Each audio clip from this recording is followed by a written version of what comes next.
listening to Deeply Curious, a podcast about our ever-evolving philosophy of life and faith and the curious pursuit of knowledge and wisdom. In this episode, we're going to be talking about redefining greatness. My name is Cody Jensen, and joining me, as always, is the perfect combination of sexy and cute, my wife, Sarah. Hello. Deeply Curious, and all of the art that we create is made possible by you and members of the Jensen AV Club. This week's show is produced by Christian B. Schmidt, Greg and Christy Jensen, and Jeff Stevens. If you would like to be a featured producer of Deeply Curious and gain deeper access and exclusive content, check out our Patreon by going to jensenav.club. Link is also in the show notes. That's jensenav.club. Such a radio announcer voice. So in last week's episode, we introduced a brand new segment to the show called Things We Learned This Week. This week is a little bit different. Sarah, do you have anything that you learned this week that you want to share? I got nothing. My thing that I learned this week is a little different than like that there's 4 different types of corn. It is more philosophical. It'll start off our conversation. And so I was listening to a podcast, and it was with John Mark Comer, who is actually wrote the book that we're going to talk about in a minute. Later. But I'm not talking about that book, talking about something else he said. So in the podcast, he was talking about his new book of the ruthless elimination of hurry. And he said something, paraphrasing here, if you think about the worst moments of your life, the times when you treated others the poorest, lashed out, lacked patience, snapped, most likely these were all times when you were tired, stressed, and in a hurry. Mm-hmm. And I began to think about that, and it just really struck me as kind of a truth that I had never thought about in that way of like... Right, because we're all too busy hurrying around to stop and think. Right. And so as I was thinking about that, these thoughts kind of were coming to me about, you know, that if I think about my own life, that is the most true. Like in times whenever I have been the worst version of myself, have been in times whenever I was tired or stressed or in a hurry. Mm-hmm. And yet, for some reason, in our Western American context, we glorify not getting sleep. Right. Running ourselves ragged, hustling harder, and never truly resting. Right. And we've talked about this before, but it's this, we have this new value system and even reward system of ranking ourselves of, I am the hardest hustling person that I know because I only get 4 hours of sleep, because I, stay at work until, 10 p.m. or whatever it is. I'd always work on Sundays. Like I work harder than anybody else. And those people are the people that we praise. Those people are the people that we look to and we're like, oh my gosh, look at them. They're such, productive, hustling people. I want to be like them. And we have this new value system of praising those and aspiring to be those people that are tired, stressed, and always in a hurry. And the question kind of that brought to mind was, at least for me, isn't it our desire to be the best version of ourselves ultimately? Like, if I asked the question, if I didn't have any prerequisite to this conversation and I just asked you, hey, do you want to be is your goal, to be the best version of yourself? Yeah. Who wouldn't say yes? It's a no-brainer. Right. Yeah, I want to be the best version of myself. If we had the choice of being the best we can be, the majority of the time versus some of the time, right? Wouldn't we make the choice to be the best? Mm-hmm. And yet, we don't. Well, I think it's interesting because if you just hear that and don't really consider it, don't stop and actually think about it, people would disagree that they're not being their best or that they're not striving for their best. But the problem is that you don't put it in context of like what's truly going to make you better, right? We put it in context of what our system is already promoting, right? And so whenever you say, well, don't you want to be the best version of you? Automatically you're like, yes, I'm going to do this. I'm going to do this. I'm going to do this. I'm going to do, you know, instead of what really requires you to be the best is to stop. And I don't think like, it's just, we don't even know how to think about it. We don't even know how to stop and really consider what's actually best. I think that's that is the problem. Right. Which does go into kind of the conversation that I want to have about redefining greatness, and it's also redefining what is best. Yeah. Because for me, best is not producing more. Best is loving more. Yeah. Like for me, I always look at the people I admire, like the people that I want to imitate their life in order to, you know, get at my life, right? And those are the artists, the poets, the novelists, the whatever. And every single time those people live a solitude lifestyle. They live a lifestyle of rest and slowing down and paying attention. They don't live a lifestyle of production. They don't live a lifestyle of productivity and like, oh, I'm going to knock this out, and then I'm going to knock this out, and then I'm going to do this, and then I'm going to do this. They're like, I think I'll go on a leisure walk today. You know, those are the people that I aspire to live like, or like what they've done with their life, I aspire to do with mine. But they're so countercultural right now. Anyway, I don't know. They didn't used to be, but they are now. And it's interesting because I've been thinking about this a lot in context to where you live. And because I always want to be in a city, right? I always want to have the things around me and the ability to go do whatever I want and see whatever concert I want to see and whatever. But there is it's not quite 50% of me yet, but it's a large chunk of me that now thinks that maybe the answer is living somewhere small or I don't know, boring would be the other 50% of me is what I would call it a boring place, you know? Right. Because it does give you like that opportunity for solitude without the constant guilt of not going. Yeah. Which I think is the whole problem. If you're not going, if you're not doing, if you're not producing, then you just sit and feel guilty because it's all around you. You're just bombarded with it. Yeah. So as I was thinking about kind of this thought experiment or whatever you want to call it, like basically my conclusion for myself was like, it's just ironic that in our pursuit to become the best by overworking, never taking a break, sacrificing sleep, that all of that actually makes us the worst version of ourselves. Yeah. I do think on some level, on a very tiny level, we're getting back to that. I do think there are certain people in certain spheres who are recognizing and speaking out.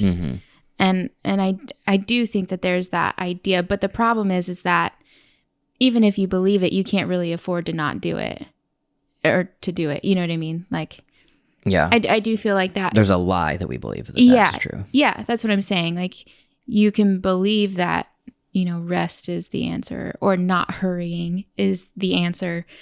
But I mean, we still live in the world we live in. And so I think for me, the problem is that tension. I don't really know how to deal with that, obviously. So. Yeah. So, I mean, as far as, I guess, wrapping up kind of the thing that I learned this week is really just like, I want it to be a value of mine to be the best version of myself so that I can love you better, more, you know, to be the husband that you deserve is to be the best version of myself. And to be the best version of myself, I need to take care of myself. And to take care of myself would be to make sure that I'm rested that I'm not over scheduling myself, and feeding myself. Right. Because sometimes you are just irritable because you're hungry. But That's true. So to be the best version of yourself, you need to make sure that, I guess I should say, to be the best version of myself, I need to make sure that I am feeding myself nutrition. Right. Like it has to be like, That I'm, if you've not tried to change your eating habits, just try it and then tell me that you're fine with what you're eating. It's seriously, the food you put in your body makes the world of difference. I mean, it's just true. So basically, I need to make sure that I'm well fed, well rested, and not stressing myself out by trying to maintain a rat wheel race of productivity. Yeah, there's actually this guy, his name is John Mark McMillan, and I listened to him on a podcast once, and he was saying that him and his therapist came up with a list. So anytime he's not great, whether that is lashing out at other people or himself or, whatever, he has to, the system is that he has to go down the checklist. And the checklist is, have you eaten lunch? Have you exercised today? Have you taken 30 minutes to sit and read a book or whatever it is? He like has a whole checklist that they made for him to figure out why he's feeling the way he's feeling. And a lot of the times it really is that simple. Did you drink water? And if the answer is no, just chug a bottle of water real quick and see how much better you feel. Right. And this isn't to minimize depression or anxiety in any way, but at the same time, we for some reason in our new culture of the way we live with this like constantly connected, like hyper connected society, we neglect ourselves and then wonder why we're like so stressed or so anxious or like even feeling depression, but we don't do the simple things of making sure that I drank enough water today. Right. I think the problem is that we neglect but also indulge, which seems kind of opposite, but like we neglect what we should do and indulge what we shouldn't. And so like we're indulging ourselves in things that we think will make us feel better, binge watching Netflix, drinking a bunch of sugar, whatever. But it is like, it's scientific that drinking water and eating vegetables are good, not just for your body, but for your brain. And like, there's a lot of research on how your gut health is connected to depression. And so you get healthy gut health by eating and doing healthy foods. Like that's just, I think it's easy. It's not downplaying depression and anxiety, but the truth is that it does affect it. Like my therapist one time, she said, not washing your hair doesn't cause depression. Not doing your laundry doesn't cause depression. But when you wake up in the morning and you feel dirty and you feel frumpy because your sweaters aren't clean, it adds to the spiral. Like it sends you deeper. So it's not about downplaying it. It's just about being a little bit proactive, which is the hardest thing to do when you're in a depression, for sure. But it really does make a difference, just drinking a bottle of water. One thing you said in there was we indulge ourselves. And I thought one thing we do on top of what you said was we also indulge the negative feelings. Oh, and for sure. We're feeling like, let's say we're feeling down or, something of that nature, and we indulge that and we're like, oh my gosh, I'm just so, woe is me, essentially. And then you, instead of realizing like, why am I feeling this? Oh, I forgot to eat lunch. Dang it. You're like, oh my gosh, my life. This all sucks. My whole day's ruined. I'll just start over tomorrow. It's like, well, your whole day wasn't ruined. You just forgot to eat lunch. And if you would have eaten lunch, you wouldn't have I wouldn't have thought this way. Yeah. So it's all culminating to the point for myself that if asked, do you want to be the best version of yourself? Absolutely. The best version of myself is living a emotionally healthy life and loving others well. And the way to do that is to make sure that I take care of the basic needs of being human. Right. And You yet cannot, we now value not doing that. Yeah, there was a conference I was at, and I was listening to I think she was a psychologist or something. But anyway, she was saying that self-care isn't selfish. Like, you cannot take care of other people if you haven't taken care of yourself. And I mean, it's just like the most basic of principles. It's not selfish to be kind to yourself and to make sure that you can function as a human being. Mm-hmm. It's required. Yeah. So that is the thing that I learned this week. So for this episode, the thing that I kind of want to talk about is redefining greatness. So this is kind of a big topic for me, I guess, because the thing that I want to talk about is so central, so weighty in my life right now. So let me take it back to just a few months ago, 6 months ago, let's say. I turned 30 in March, and it was around that time that I began to notice that I was entering into an existential crisis. And we had, that has basically been essentially the catalyst of every episode of this podcast we have done since March, is like my journey of figuring out my philosophy of life and faith. And in that, I have kind of gone down different paths of thought and come out of it, with different opinions. And I've shared that all on the way. And I would say that I just recently read this book, Garden City by John Mark Comer. And in this book, it is talking about us as humans, and specifically for those of us who practice the worldview of Christianity and believe in creation from God, and that Jesus was ultimately Savior and God himself. So that's kind of the umbrella of kind of how this book was written, and that speaks to me because that's who I am.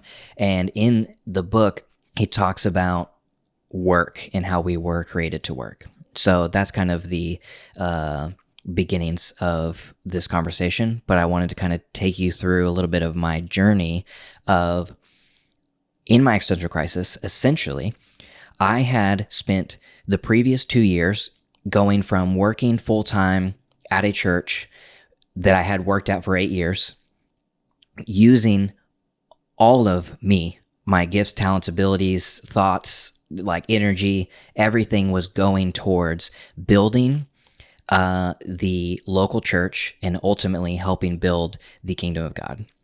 I felt deep meaning in that because I was giving of myself. I was learning and growing and using my artistic prowess for something larger than me. As we transitioned into living in New York City, we stumbled into becoming YouTubers, podcasters, independent filmmakers, whatever you want to say. And it started to shift away from using those talents to build something bigger than me to using my talents to, survive. Mm-hmm. Using my talents and abilities to make money so that I can live in New York City. I tried to, as best as I consciously could, maintain a heart of humbleness and still be pursuing the fruits of Jesus that I want to embody. But I feel like I lost sight within that time period of truly working for the glory of God and working more for the glory of me, or just working for survival. Mm-hmm. And within that, I think that's what kind of led me into having this kind of crisis of meaning and trying to figure out what does all of this mean? And what is life? And so that kind of sparked the journey of that I've been on in my mind. And in the first part of it, the first thing that I kind of felt so strongly was this lampooning against materialism and conspicuous consumption and all of these things of our world that just eat away at our happiness. And finding this new, it's always been a part of me. I guess not always, but in the last years, that kind of sentiment, that kind of moving towards simplicity, moving away from buying happiness, moving away from just presenting one's self through the medium of clothing and wealth and, just saying that I bought this is who I am type situation. I've always kind of been moving away from that, but through this existential crisis, I kind of really found language behind what I think is one of the core problems with Western society is our addiction to stuff. And then as I went through that, I started to feel as though my work, the stuff that I do on a daily basis, creating these videos for YouTube, I spent every moment creating these videos for YouTube. And I started to question myself of, am I making the world a better place?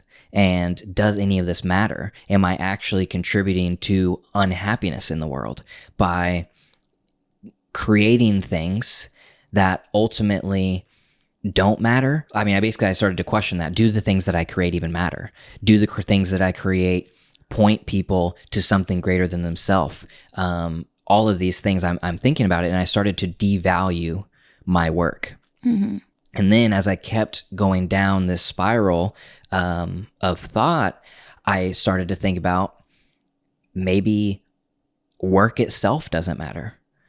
Maybe work itself is something that is the driving factor in our unhappiness, because I could not think of a way to work that ultimately did not contribute to what I felt was the evil of society and perpetuating. Like it's just this construct. It's just like just perpetuating this like greedy capitalistic money machine.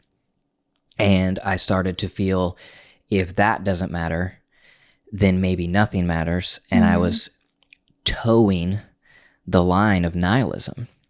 And I don't think I ever got to the point where I was entertaining the idea of full nihilism, where no religion or anything ever matters because ultimately we're all going to die and nothing matters ever.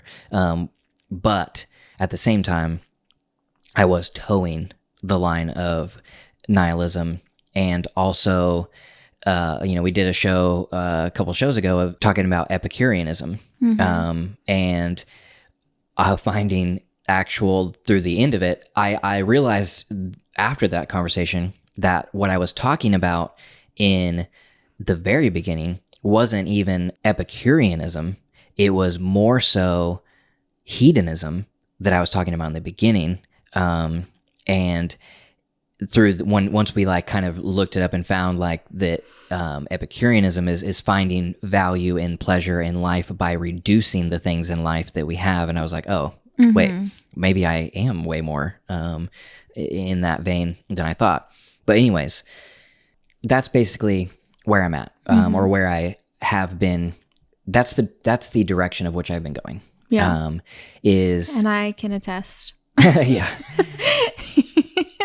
And as basically, essentially the way that you could describe that is I'm in a season of deconstruction. I'm deconstructing everything that I've ever been taught, and also deconstructing what faith is, what my faith is, and also what life is, and trying to reconstruct at the same time, trying to maintain this, foundation of love and beauty and peace, grace, in everything that I want to stand on, being an image bearer of God is the foundational like belief here, and trying to make sure I maintain that. Everything should flow out of that. And because if it's not, what can happen is through a season of, existentialism and deconstructing, it can lead to becoming just a bitter cynic. Right. And you start to believe that not only maybe does nothing matter, but also that I am the only thing that matters. You can lead into that if nothing matters, then I should just do what I want, right, how I want, when I want. And it can lead into that type of thought. And anyways, just trying to make sure that I'm also on a ruthless pursuit of eliminating cynicism in my life too, at the same time of deconstructing all of this. And so I knowing that the path of deconstruction leads either to a greater fulfillment in a life of living in love or bitter cynicism, I need to surround myself and put myself in a position to be mentored or guided from people that are further along in the journey than I am. Right, that ultimately are where you would like to be. Yes, and so that led me to picking up the book Garden City by John Mark Comer, because we have recently, as we've been looking for a new church home in Portland, we ended up going to Bridgetown, and John Mark Comer is the pastor of Bridgetown, and he had his book for sale in the lobby, so I bought it. And as I began to read it, I started to have my mind blown, but then also reaffirmed and challenged. So there were parts of the book, like my strong emotional resistance to our material consumeristic society was affirmed as I was reading. I was like, oh, haha, I am right. And then I, read the next line and I'm like, oh, wow, I'm wrong. In other things, like they're basically in this journey of existential crisis, I had started to believe that I should never pursue greatness, because to pursue greatness is to say that I am better than others. And to say that I'm better than others is to not be humble. And also to be the best in the world is such an egotistical mindset that I had just such a distaste for the thoughts or the actions that it would take to be the best. Right. And so, and you are not you're an all or nothing person in action and words. So the way you even talk about it, you're very harsh, I guess.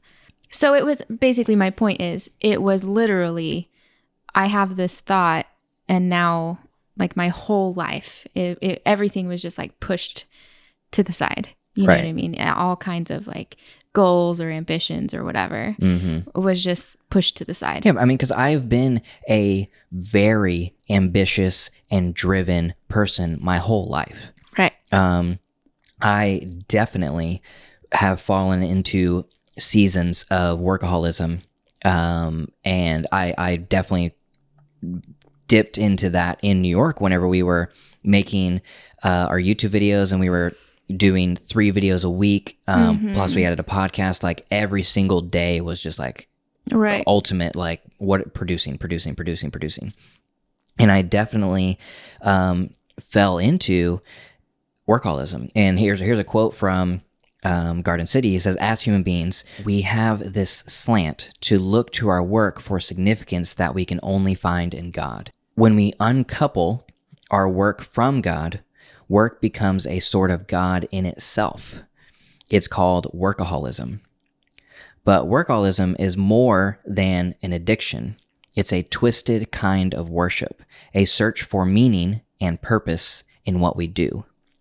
Right, which I think, well, it's hard because I have complicated or contrasting emotions about it, because I think you know, they say like 80-something% of Americans are unhappy with their work. And I think it's because of that.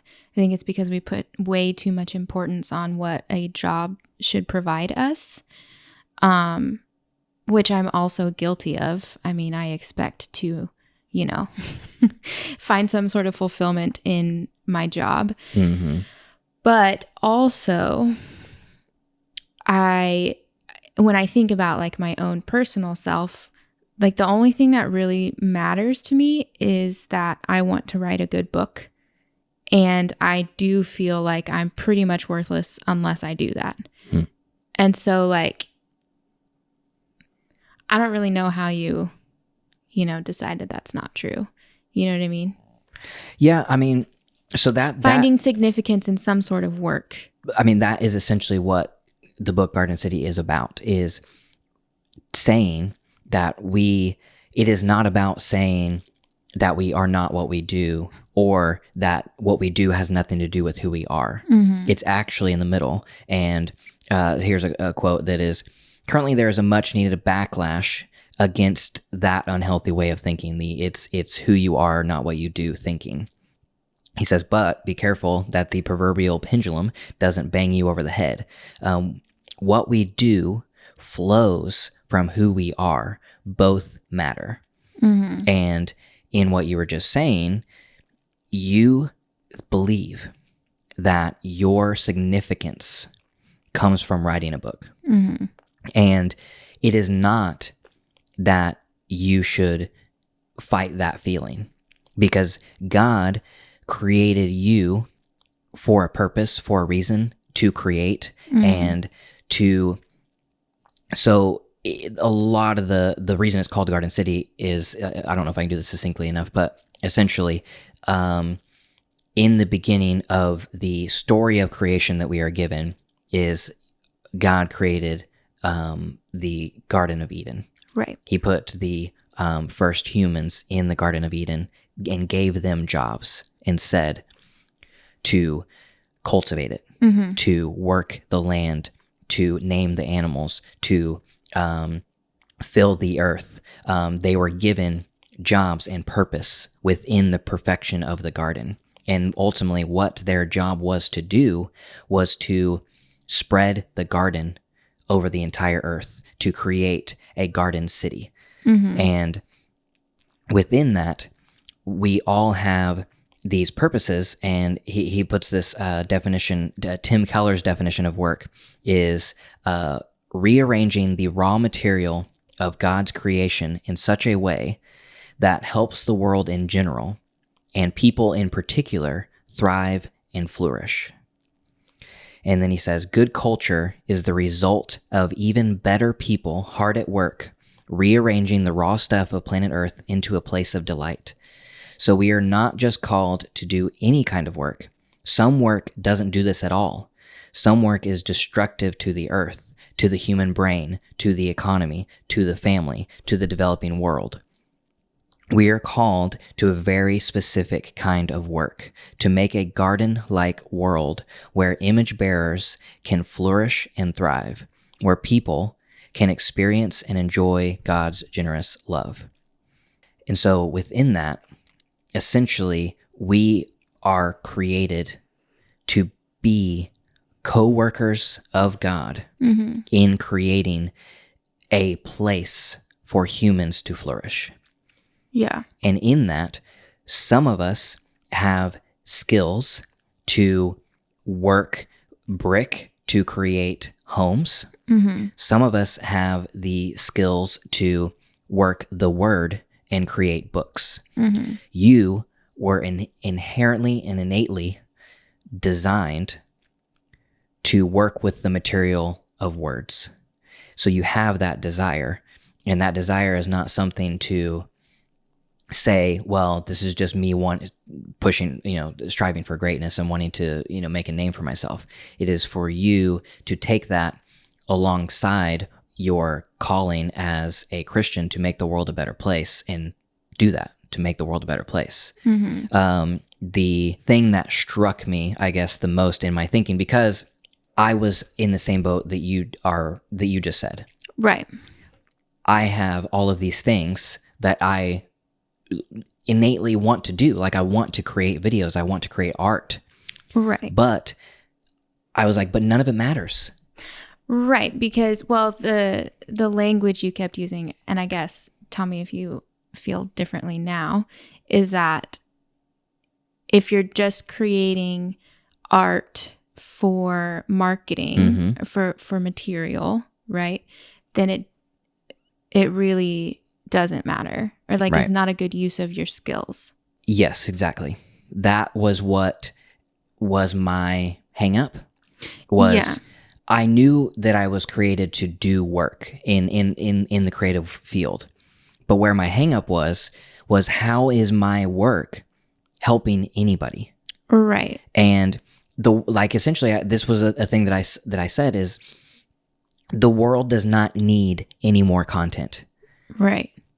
It is flooded. And nobody needs a new pair of shoes. Right. No, or whatever it is you're making a product, right. video It's for. like if I am using my audience to make money for myself by selling to my audience, then am I contributing to materialism? Right. The bigger problem. And telling people that, hey, your life isn't as good or as happy or as, whatever it could be unless you buy this thing, which is most of advertising. Right. So I had such a hard time trying to figure out how do I balance not leading people into a life of conspicuous consumption, materialism, consumerism, all of that type of thing, but still use my platform to create a living for myself as I'm creating my art. There is ways to do it, but I was just having a very hard time finding it. Well, I mean, there are a lot of, that's very difficult to navigate. Even though there are ways to do it, it's very difficult to really be able to define. And then the other thing is that on top of making money through selling advertising through my art, it was the art itself. Am I even creating art? Am I just creating content? Because I have this content schedule that I'm putting out a video every Monday, Wednesday, Friday. Is every single one of those art? Does every single one of those contribute to the betterment of society? Am I just putting more content out in the world that is stealing people's time and stealing people's energy away from the things that truly matter in life? Is what I'm doing contributing to human flourishing? So that is kind of the thought process I had. And then here is this quote from this book that I read that I was like, I wasn't on the wrong path. Kind of affirmed some of my thoughts as much as challenged them. Is, does your work contribute to human flourishing? Is it good for the earth, good for you, good for your city, your nation, your world, good for culture? Does it take the raw materials of planet Earth, metal and wood and wind and words and ideas and E = MC squared, and rearrange them into a place where image bearers, us, can thrive in relationship to God? Those were the questions I was asking. And I felt the answer was no or maybe, like in a lot of areas. And he says also, whether you agree with that or not, the fact is some work brings life and healing and health and beauty to the world, while other kinds of work bring violence and theft and poverty and chaos to it. That essentially is just, a great paragraph, a summation of what I was feeling and what am I doing? Like, is what I'm doing mattering to somebody? And so that led me into the thinking that maybe the best thing that I can do for human flourishing, for the betterment of the world, is to not putting out the work and stealing people's time and pushing them towards, saying you should spend your time watching this, you should do that, pay attention to me, all that type of stuff. Maybe ultimately the best thing I can do for human flourishing is to not steal people's attention. And I should do something else and spend my time. Like, I legitimately kind of had a desire to just go live in the woods and read books and Yeah, you kind study. of scared me for a second because, I mean, like I said, I'm maybe like 40% there now. But at the time you mentioned that, I was like at 0%. Mm-hmm. And it was when we were still in New York. And you were like, I think maybe I want to live in the woods. And I was like, okay, that's a bit much for me. Like I can do like, Portland is significantly smaller than New York. And I could in a few years do something a little smaller than Portland or something. But I was like, the woods though? Mm-hmm. My main concern is like, how do you get groceries? Like, I just keep coming back to the basic questions. Like I have to drive into town. No, thank you. Yeah. I don't know if I was called to be a woodsman, but yeah, probably not. But I just was basically on that proverbial pendulum swing of like living in New York City amongst like I've said before, it's the mecca of work. It's the epitome. It's the people where it's the religion of New York is workaholism, and people go to New York City to worship their god of work. And so I was on that pendulum swing, and I was way out on the other end and saying like, maybe I should just go live in the woods and study scripture, study philosophy, and just like look at the flowers. Just find like enlightenment, I suppose, through the pursuit of knowledge. And then that's subdued to some degree, but at the same time, that feeling didn't really go away. Like whenever we moved. No, because I think, I think the difference would be that the frantic idea is not there anymore. Like you don't feel so frantic to escape. Right. It's not about that, but it is about slowing down. It is about learning solitude. It is about all the other underlying issues. That's not like, I need to live in the woods. Right. The I need to live in the woods is like a Band-Aid, frantic, get me out of here situation. Right. But all of the underlying opinions and ideas are still there. Yeah. And so the thing that, I was challenged a lot by this book, but also the thing that challenged me the most in my like current spiral of thinking was that work ultimately matters. We are ultimately created to work, and some work contributes to ultimate human flourishing. Some work does not. And I felt as though I didn't know which side of that fence I was on, and I had to figure it out and to bring value to people's life and, et cetera, et cetera. And then I was also, like I said, I was on the journey of like, well, maybe this like desire to be great at things is not of God or just not worth it. Like it's egotistical. It's egotistical, all that type of stuff. But then I was very much challenged in Garden City, and here's some quotes from it. He says, in fact, I would argue that the desire to be great was put there by the Creator himself. After all, we are made in his image. The problem is this desire, which in its embryonic, innocent state is so right. But it is quickly worked and soiled and bent out of shape by the ego. And so we devolve from a desire to be great to a desire to be thought of as great. Which that makes sense. Is a very good thought, and I'm going to read it again.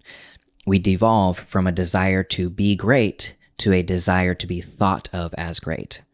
From a desire to serve the weak to a desire to be served by the weak. From a desire to save the world to a desire to have it. Yeah, that's really good. I mean, because we're all just, I think probably more than anything, we're just all searching for some sort of validation through whatever means we can get it by. The book I talked about in our last podcast on the case of reading, it's called Am I Alone Here?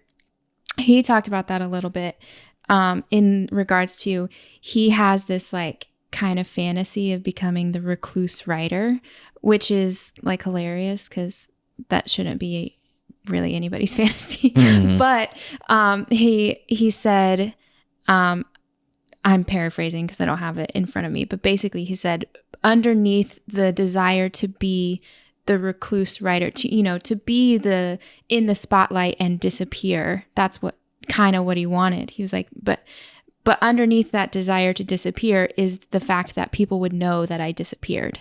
It's like this idea that we're being chased, that like somebody wants to know where we are, or wants to know, you know what I mean? Like there's this like underlying desire to be known, even if you want to be known by disappearing.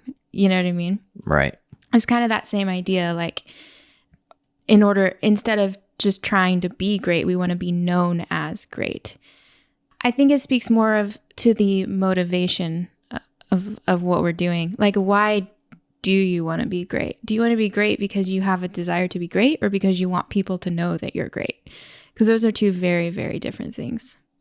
Yes. And that is kind of the major heart of the book, is talking about how humans have a massive capacity for greatness, essentially. But as he talks about how God created us to be rulers of the earth, to rule alongside him, to rule, with him, that we are made in his image. And as those rulers, we have the choice. Do we want to be good rulers or bad rulers?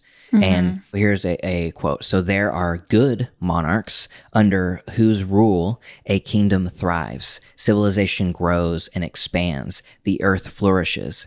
And there are evil tyrants whose reigns are marked by oppression and injustice, dehumanizing people and stripping bare the soil of the earth. It all depends on what kind of ruler you have. And it is in that shift of, am I doing this to be great, to shine glory on something even greater, or is it to have people look at me, as great, essentially? Yeah. Which that challenged my thinking a lot, and has really like helped me move towards a better, healthier theology of life. And one of the things that I think really for both of us is the talking about your calling, work itself. And the thing that I guess really challenged me the most is he talks a lot about how the best way we can serve the world and do what we were created to do is to show up and work, to show up and do our best work every day.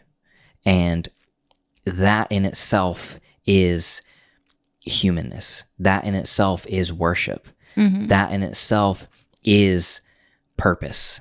That it is the act of just showing up and doing the work you were created to do is the end game. Like one of the things he says is, when you go to work tomorrow, remember, you're not just a designer with a clothing label. You're a partner with God, taking the human project forward. Because we, like, back to, it's hard to summarize an entire book in impossible. 30 minutes, but it's like, the reason he says that is because what I mentioned earlier, the story of creation that we get of this garden, and taking that garden forward, we as humans are to create culture, to work the garden into creating a garden city and create culture. And the best way we can fulfill our calling as humans is to show up and do our best work. And the best way we can find fulfillment in our calling is, one, figuring out what your calling is, and then doing it to the best you can do it. And that really challenged me in that thinking of that. The best way I can honor myself and honor God is to make the best videos that I can. Well, I was about to ask, so in that regard, what have you decided about your current work? I don't know. I mean, as far as that, but in the thing of challenging greatness, redefining greatness, this is kind of, I want to read this quote of, most of us want to be great so that other people will serve us. Jesus is calling us out. He's saying that greatness is when we love and serve others.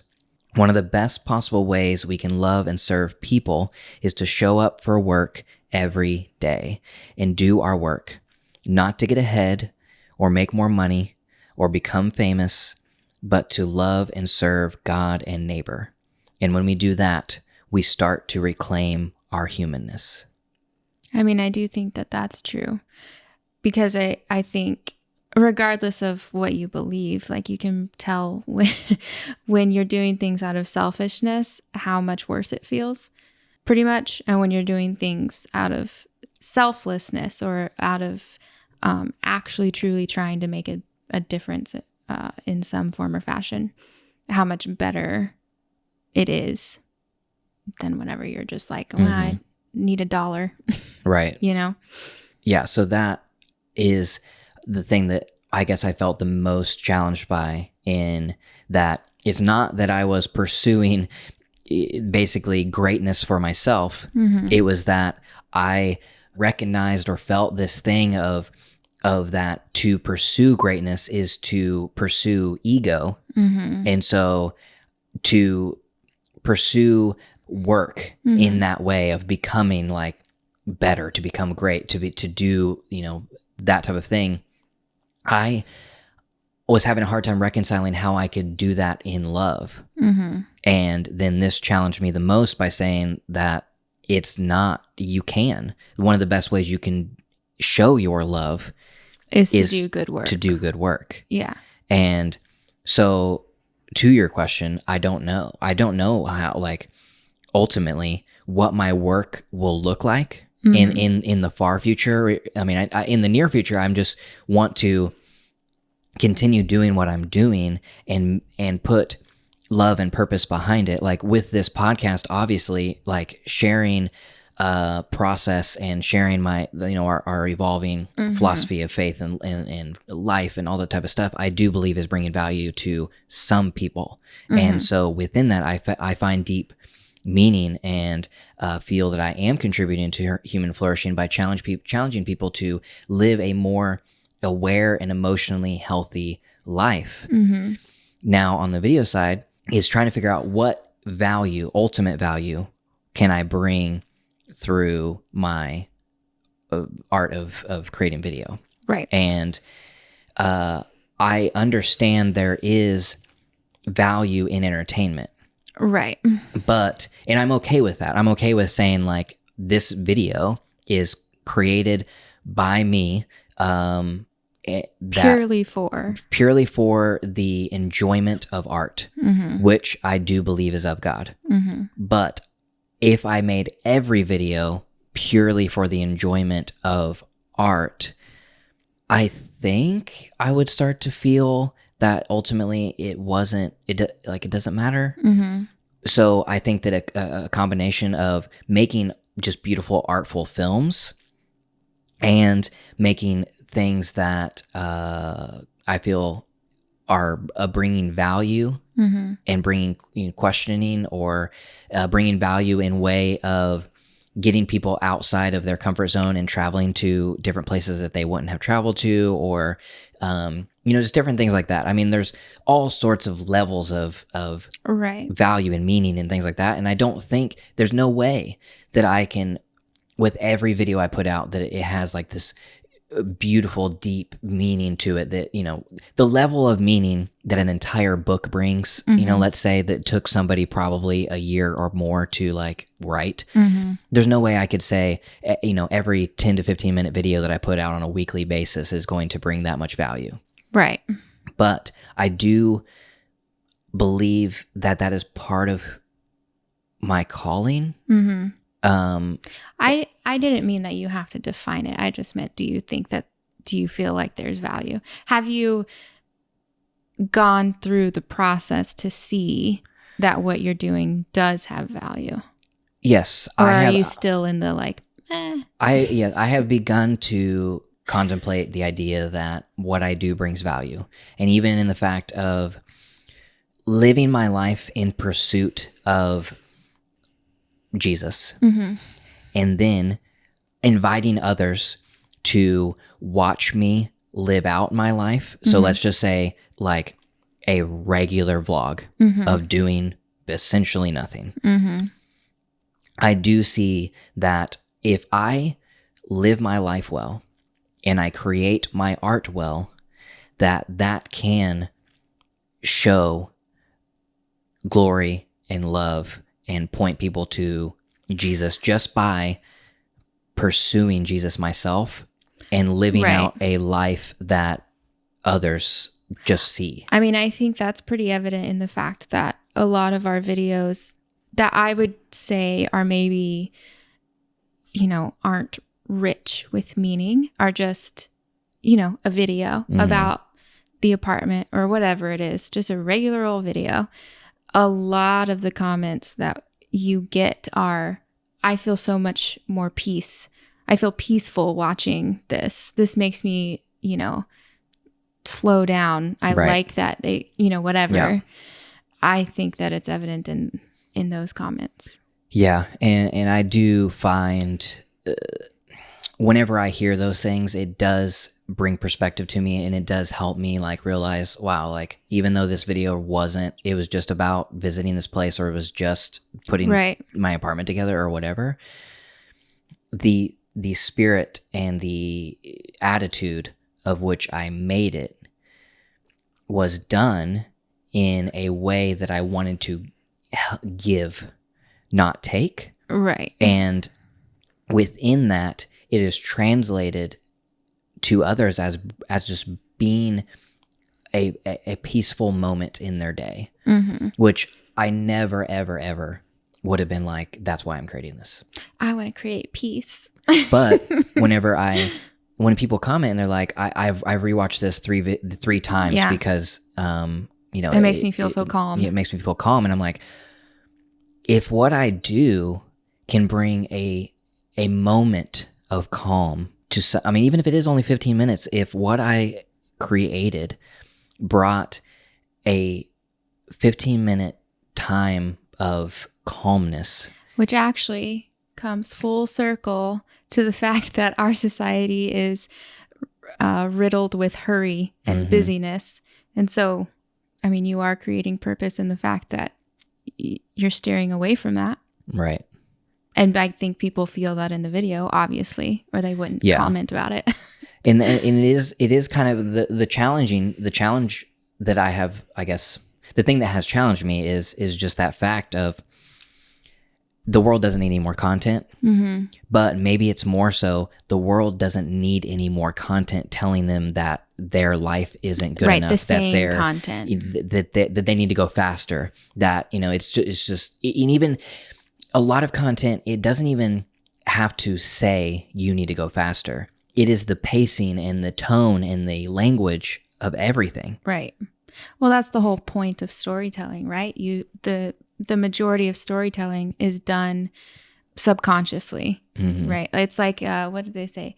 70% of communication is nonverbal. Like it's the same in movies and films or whatever. It's like the majority of the story is nonverbal. It basically made me think about how, maybe the best thing I can do for society isn't what I was thinking of just not creating. Right. But the best thing I can do for society is create a counter narrative to the norm. Right. And by being myself, pursuing my calling, pursuing love, and choosing to create so that I can love and serve God and others, that in itself is the best thing that I can do. Right. It's other people can do different things because ultimately I can only be who I am. Right. And I can't, let's say, like for you, the best thing I can do is not to write a book, because that's not what I was called to do. Yeah. Like, I was just reminded of whenever we were close to leaving New York and you were in the thick of it. You were like a spiraling hardcore. Remember you told me, you're like, I think maybe I should write a book because that seems so much easier. mm-hmm. And I got so mad because I was like, I was really irritated, like easier than making a video, because I think that making a video would be easier than sitting down and writing something. Yeah, and that's not to say that I would never write a book, but I don't think that's what I'm called to spend my life doing. Right. It was just funny because you think that writing a book would be the easiest way for you to creatively express, and I feel like that if you look at it that way, yes, that is funny, but also in context, what it really was is that I felt that writing a book would be a easier way to express dissenting feelings of consumerism and materialism than to create content or products around like the idea of anti-consumerism. And so I was kind of thinking that maybe the best way to do that would be through a book. Ask any writer if the easiest way to do something is writing a book, and they'll tell you no. We definitely look at things that we are not experts in and find that it would be easier to do that, because whenever you are an expert in something, you basically know too much. Yeah. And it's funny because we spend all of these years learning something, a skill, a trade, a vocation, and we don't think we're good enough. Right. But we'll look at something that we have never done. Oh, it's just like how anybody walks into a museum and they're like, that's hanging here, I could paint that any day. Right. But the point is that you didn't paint it, Yeah. you know? Yeah. Yeah.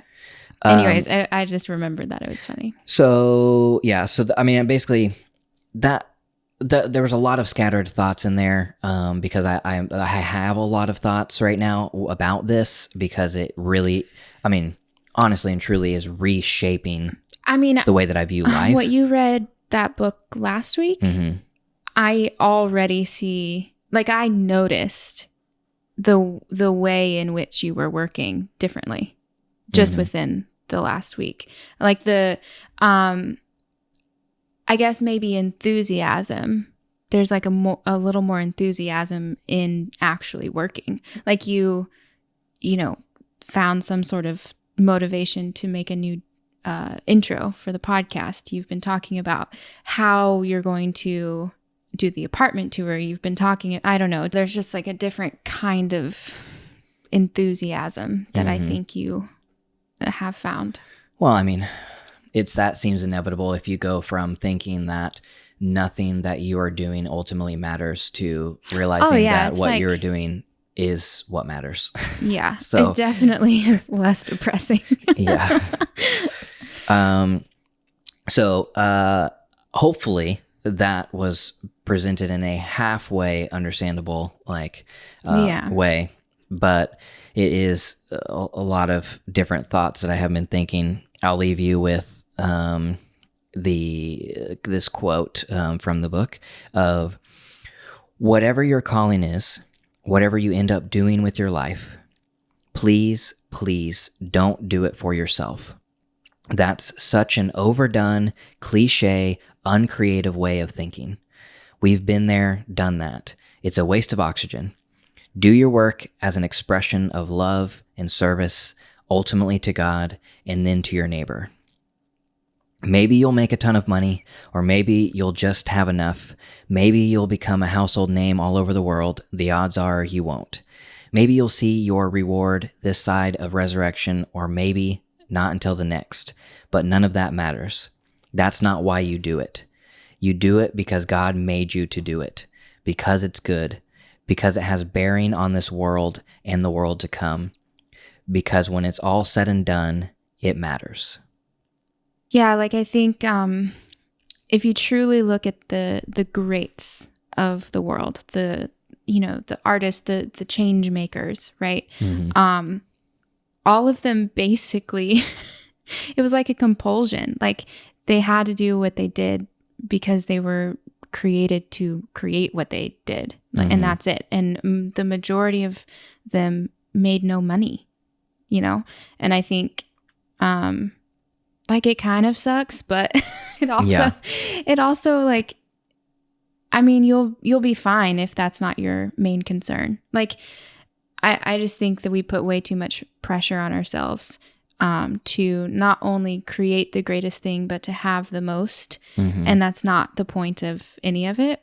And so if you just kind of forget about the fact that money is not as important as we think it is, I guess is what I'm trying to say. And I think what that quote is saying is like, if you choose to truly follow like your heart, to truly follow the creating, then everything else will be taken care of.